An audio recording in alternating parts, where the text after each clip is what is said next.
Lions fans, welcome back in. Stephen Will, your go-to, your favorite Detroit Lions channel for Detroit Lions content. William.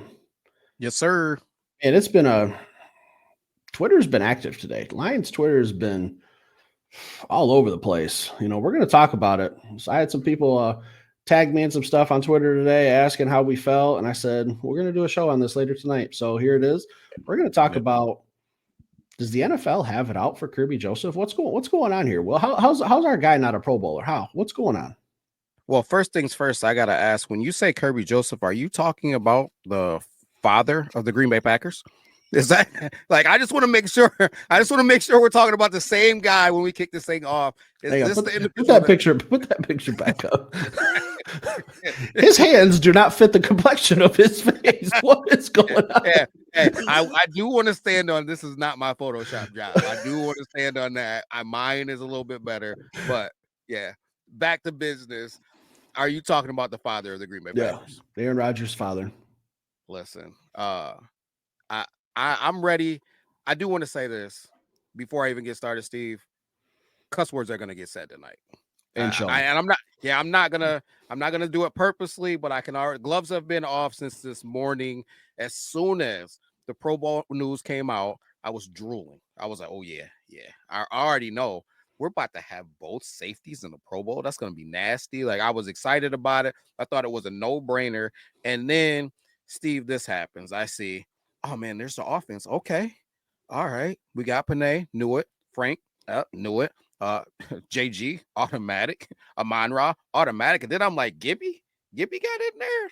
That's a little surprising for, But I was surprised when I saw that. Then I'm like, okay, where's the defense at? So then I'm like, bam, my dog BB is in there. Let's go. All right. Whoa, wait a second. Jack Fox. Okay. Yeah, I respect that, even though he's only played half of the season. All right. Not by anything that he's done, but when he's out there, he takes care of business. No freaking Kirby Joseph. Are you kidding me? So then I was like, man, what are we doing here? I was instantly angry. I think I put out a tweet before I even got a chance to see who the alternates were. Now, he is an alternate. Not a first alternate, though. The dude, not only didn't he make the Pro Bowl team, he's not even a first alternate, Steve. What are we doing? This is blasphemy. Talk to me. What's going on here? How can you leave off the NFL leader in interceptions, number one grades all across the board on PFF when it comes to the free safety position, just coming off of arguably his best game as a pro with 2 interceptions and a couple passes defended? There's a stigma that follows Kirby Joseph. I think that's playing a massive, massive role in why he got snubbed. But this isn't anything new to us. This is the same as Amon-Ra St. Brown getting snubbed last year. All right. Like, yeah.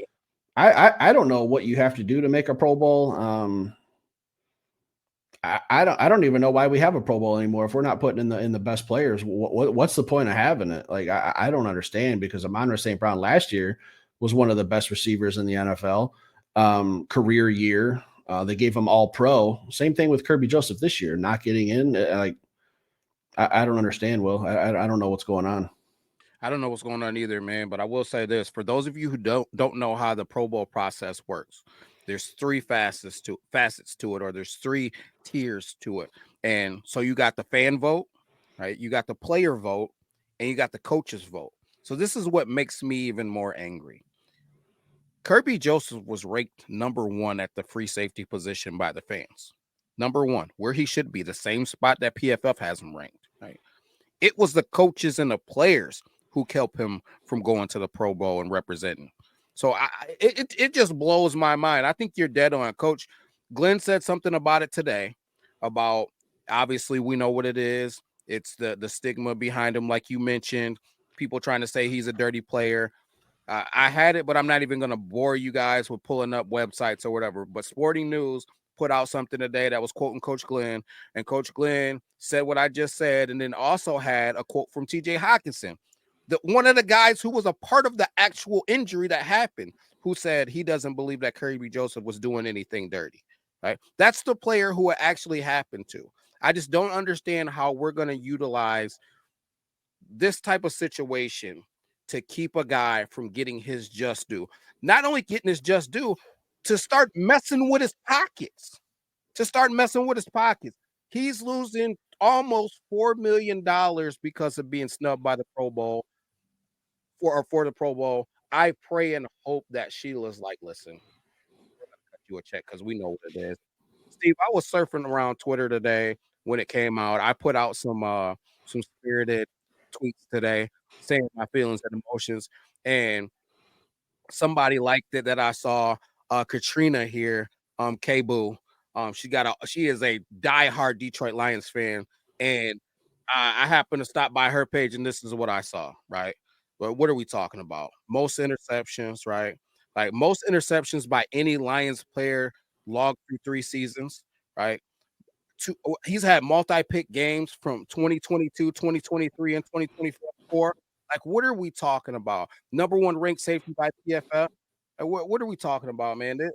I am so pissed off by this. It's just but it's just another notch for the Detroit Lions to use for, like I say all the time, I need to put something good up here if I'm going to always pay into it. This is real, Steve, man. It's another thing for this team to band together and say, hey, listen, the NFL is basically like, fuck us, right? They got it out for us. Some of these players, man, some of these coaches, they just don't like that we come into their homes and then we kick in their doors and we do what we want, right? And we're gonna have to do whatever it takes, man, to go ahead and go out there and get these victories and get these Super Bowls. Everybody's jumping off of the bandwagon. Everybody's saying that the Detroit Lions don't have enough. Steve, do you still believe? Absolutely. But real quick, William, $4 million. That's a lot of money. That's a lot of money. Okay. Unless your name is like Elon Musk or Jeff Bezos, $4 million is a lot of money. All right. Kirby Joseph's still on a rookie deal. All right. And his rookie deal didn't take place because he got drafted in the first round. Like he's not getting that Aiden Hutchinson first round money. Like he's still getting paid. He's still an NFL player. He's got nice checks coming. I don't feel bad for his income. $4 million.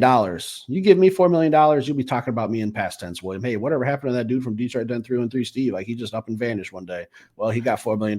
Trust me, he's in a better place right now. Okay. $4 million.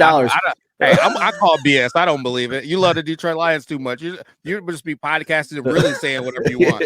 Be a lot more curse words. He might be shirtless on the podcast. Who knows? You just be doing whatever you want. From the beaches of Florida and Hawaii, I'll be podcasting. $4 million. I mean, that's a lot of money for a guy who was drafted in the middle rounds of the draft. I mean, it's a lot of money for a lot of people. I don't know. So the stigma behind Kirby Joseph the last few years is he's been a dirty player, and he had the hit on Tyler Higbee against the Rams that it took out his knee, and he ended up missing the rest of the season. Same thing with TJ Hawkinson, went low, hit him in the knee, ended the rest of his season. So when we played the Rams last year, you guys are familiar with that playoff game. He had another hit. It might have even been the Tyler Higbee hit. So he only had one at the time against Hawkinson, and then the Higbee one was the second one. Matthew Stafford, tough guy that he is, got up in his face and started calling him a dirty player. Matthew Stafford's got a big following. He's respected around the league. When he starts throwing out allegations, calling someone dirty, I feel like there's unwritten rules in life, and especially in the NFL, where if you're going to call a guy dirty, you better be willing to stand on that for the rest of your life, because I'm going to put up a picture of what Kirby Joseph tweeted out today, or on his Instagram page. Put that up. All right. As you can see, that's from Kirby Joseph's Instagram.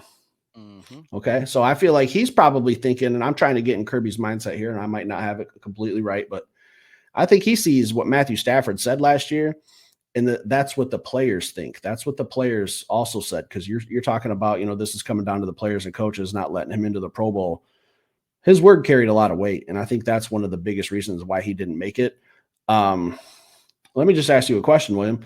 If he's a dirty player, and anyone can answer this, I know Vikings fans pop up in here, Packers fans, answer me this one question if you're going to leave a comment. If Kirby Joseph is such a dirty player, why has the NFL not fined him for any of these hits? I see Jamison Williams getting a fine for spinning a football. Yeah. Got a fine for it.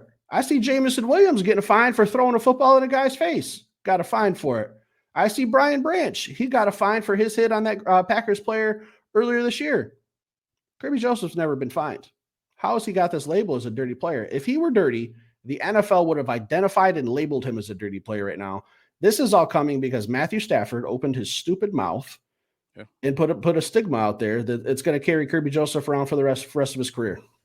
Yeah, man. I think that hopefully it doesn't follow him for the rest of his career, and it's something that he could shake, but it's definitely happening right now, man. It's something that he's gonna have to fight through. And I agree, man. And I will say this: it's not like he lied and said that someone was being mean to his kids and they weren't really being mean to his kids. I mean, that would be that would be something that would just be disgusting. You know what I mean? It's not like he's that type of human. I'll say I wonder. Yeah. I'll boo them fucking kids all day if you come into Detroit on a playoff game. I give a damn. Yeah, I'm booing Kelly. I'm not booing the kids, no, but the kids might not know as I'm booing Kelly so hard. But anyways, no, man, I really do mean that though, in the sense of, what are we doing, man? What are we doing, Stafford? Like, you got your own stuff to worry about, man. Why are we trying to drag a dude through the mud, man? When ultimately, this is just a dude out there playing football within the legal realms of the game. Just like you said, if the NFL had a problem with what he was doing, then they would be doing something about it. You got a 250, 260 pound tight end barreling down on you. Do you want him to go chest to chest with him? Oh, you can't get a flag for that for hitting high. Yeah. And we're like, well, what are we talking about here? So it's in a league to where I gotta wait for you to kind of catch the football and make a football move. You're bigger, and you're traveling at a high rate of speed right at me, and I gotta try to gauge, and I hit you in a target zone. You want me to take you on at your strongest place? Like, it just doesn't make any sense. Like, since I've watched NFL football, since I've known about it, not just NFL, just football in general, people in the secondary have been called ankle biters. I mean, it just is what it is, right? So how about we try to hurdle these guys? How about we try to get out of the way of these guys, or just go down in certain instances, man? I know that there's certain situations to where you can't do those things, but it's not all on him. Maybe we need to just know different than the drop tackling and the horse collar. Maybe it's something the NFL has to take a look at it. But until then, the dude's just playing football. And on top of that, it has nothing to do with the fact that he's got 9 freaking interceptions, 2 more interceptions than anybody else in the league. Right? The dude's a ball hawk. He's playing great football. He's playing at an elite level. And we shouldn't be damaging his career, damaging his pockets and how he feeds his family by just being shady, man. This is just shady to me, coming from the coaches and the players. That's just weak to me. It's disappointing. I hate to see it. Hopefully, like I said, hopefully Sheila, Brad, the Detroit Lions make it right and cut this dude a check because he's playing elite level football. Maybe they just added onto the bag that they're about to give him when they re-sign him. I believe Kerby was a 3rd round pick, so he doesn't have the 5th year option. So we're coming down the line to where he's going next year. We're probably gonna have to decide whether or not we're cutting him a bag or not. And I can't imagine a world where he's not in that secondary, man. I love Brian Branch to death, and I love the rest of our secondary. I really enjoy Ennis Rakestraw when he's out there. I think that he's got a whole lot of potential. Terrion Arnold has a ceiling that's through the roof, man. I love how he plays. He's just got to get better at finishing the plays. Carlton Davis did a darn good job, and Amik Roberson is my favorite corner in the league right now. So I just don't think, man, that you can have this secondary without Kirby Joseph. If we keep him there, the sky is the limit for this defense when we get a pass rush. Yeah, it's the one question we don't have on our defense is our safeties. All right, we have some questions at corner, some questions at linebacker until Anzalone comes back, and 1,000 questions defensive line wise. Kirby Joseph is not the biggest guy in the world. Okay, he's listed at, this is ESPN. You know how I feel about ESPN and what they put out for height and weight.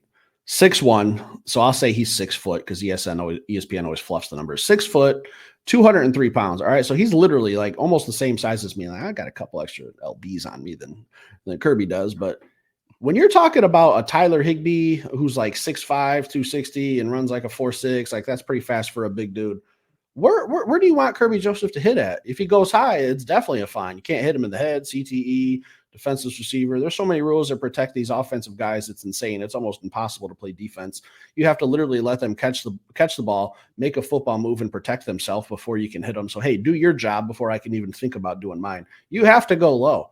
That easiest way to get a guy on the ground, take out his legs. Like, that's what I was always taught when I played football in high school.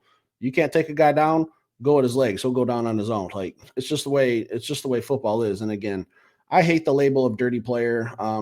I watched Paris Johnson of the Arizona Cardinals this year end Marcus Davenport's season with a dirty hit. I still don't label him a dirty player. It was a dirty play, a dirty situation, but things happen in football. This is a high-speed game, and maybe Stafford acted out of emotion, heat of the moment. It just happened. He kind of knew Higbee's season was over, but I think 90% of this is coming because of what Stafford said, and everyone saw that clip. It went viral. Everyone knows about it. Everyone talks about it. It's just it's a shame. I don't know how the Pro Bowl should be voted. It can't be just purely fan vote, because then you'll have teams like the Giants who have like a huge fan base, and the Cowboys, and all of their players will be getting in over players who are more deserving. So I don't know how to fix it. I like to bring problems and a solution. I don't have a solution on how to fix this yet. I'll sit down and I'll think of something, but I don't know. This is just robbery, and it's happened to Detroit Lions players now 2 years in a row, and I'm kind of tired of it. Yeah, I'm definitely tired of it, man. But the great thing is this, Steve. When they're hoisting that Lombardi trophy, it'll be the last thing on my mind. Yeah, and that's what Kirby said too. Yep, that's what I was just about to say too, man. And that's kind of where Kirby Joseph is. He said, honestly, I'm not gonna get too caught up in it because I didn't plan on being able to play anyways, because I'm gonna be at the Super Bowl. All right, so I love that mentality, man. I love that this team is locked in together and they're focused on their team goals. But ultimately, even though you have a team goal of winning the Super Bowl, in the back of your mind, you know that with doing what you need to do to win a Super Bowl, there's going to be some individual accolades. The guy has said it. Shout out to Danny Rogers. She put out a behind the helmet that had Kirby Joseph featured, and the guy talked about how he wants to be the best safety in the league, and eventually he wants to have a gold jacket. That's the mentality that he has. These are some of the things that come along with doing that. He's on pace to be a finalist for Defensive Player of the Year, even though he's not a Pro Bowler. So that was just crazy, but it would be just so beautiful, man, to me if he won Defensive Player of the Year but wasn't even a Pro Bowler. I don't know if that's ever happened before. Guys, drop it in the comments if you know that. But that would just be interesting to be Defensive Player of the Year but not a Pro Bowler. That would just be a good a Brian Branch. By Brian Branch, I mean double bird to the NFL. Say, hey, Defensive Player of the Year but not good enough for the Pro Bowl. But I would be remiss if I didn't talk about something else before we got off of here, Steve. Guys, I need you to know that I spent the better half of an hour and a half to 2 hours talking Steve off of the ledge today. Breaking news. Oh, don't do it to me. I can't believe I didn't break or start the show with this. TK85 waived by the Detroit Lions. Steve, I know I speak for all of our Detroit Den followers and just everybody that cares about you in this world. Are you okay? This just shows me that the Detroit Lions don't want to win a Super Bowl this year. End of story. Like, that's all this move shows me, is that they're not taking a Super Bowl run very serious by dropping 10. Did you not see his punt returns last week? They were Hester-esque, some are saying. Like, the streets are talking, saying Tom Kennedy, Devin Hester. They both catch footballs when they return punt. What's really the difference? Like, I thought he played the punt return position at an elite level. Like, speed second and to none. I don't know. I don't know if I would say that. I don't know that I would say Hester is more elusive or faster than Tom Kennedy. I just Hester don't know oftentimes ends up in the end zone. Which end zone? Which end zone do you want? Like, what are we talking about? No, but I will bring a little bit of comfort to you, hopefully, and say that I truly believe he ends up on a practice squad. So I don't think that his time in Detroit is over. I think he'll probably clear waivers, end up on the Detroit Lions practice squad, and if anything happens, we'll see some TK85. But this does make me confident that Khalif is ready. So I think that we're going to see Khalif against those Minnesota Vikings, which excites me, man. I hope that he comes back, makes some huge plays, has a huge impact, and we welcome him back with a touchdown or two. Tom Kennedy, active roster. I don't go in any more Lions games. That's my rule. I'm living and dying by it. Gotta have him on the active. Who's going to back up Khalif Raymond? All right, who's going to be the guy? Tom Kennedy's just waiting in the wings for his opportunity, and the guy's been waiting for too long. Yeah, guys, put it in the comments. Do you want to see more TK85? The world needs more Tom Kennedy. Right? I'll let you guys speak with it. Steve, on the way out, we didn't do it at the beginning. We got every Kirby Joseph interception. I went ahead and sped it up so you guys didn't have to, gut through. I think it would have been a minute. I think I got it down to like 25 seconds. But yeah, the guy, if we played every interception and we didn't speed it up, the guy would be on here for an hour. You watch these interceptions and you tell me, are you looking at a Pro Bowler? Are you looking at a future Defensive Player of the Year? Or are we crazy? Bang. That was probably my favorite one. That Monday night one sealed the game. Cowboys interceptions are always nice. The pick six coming up here against Green Bay is beautiful right here. That's probably my favorite one of the year. He's just making big play after big play. To me, these San Francisco ones, though, I feel like we're in a dogfight if he doesn't get these 2 interceptions, man. They were moving the ball, kind of doing what they wanted to do. So Kirby Joseph pretty much sealed both those games that you're talking about by getting turnovers for us. That's what this defense is, guys. Don't panic. This defense is a team that's going to find a way to get their hands on footballs. We got ball hawks. We got Amik. We got Brian Branch. We got Kirby Joseph. Man, we have the type of guys that can just get around the football, make plays, figure out a way, whether it's punching the football out, intercepting it, tipping the ball so somebody else can get it. Don't panic, guys. Don't panic. I think that we're going to get it done. I truly do. I'm not going to come on here and say that I believe. If I don't believe, I probably would just say nothing at all. Like, hey, I hope we pull it out. But I truly believe we got enough with this defense, man. And I'm not even going to say just enough. I feel like we got more than enough. We got the right guys for the job. Yeah. Anytime we can get our offense extra possessions, that's going to be the key. I think if Detroit wins the turnover battle, gets an extra couple possessions, I don't want to spill too much for game day because I got some stats and some stuff I want to throw out. So we'll save that. We're going to get that up Saturday night, I think. So keep an eye out for that. Stick around, hit that like button. We'll be back later with another show. Peace.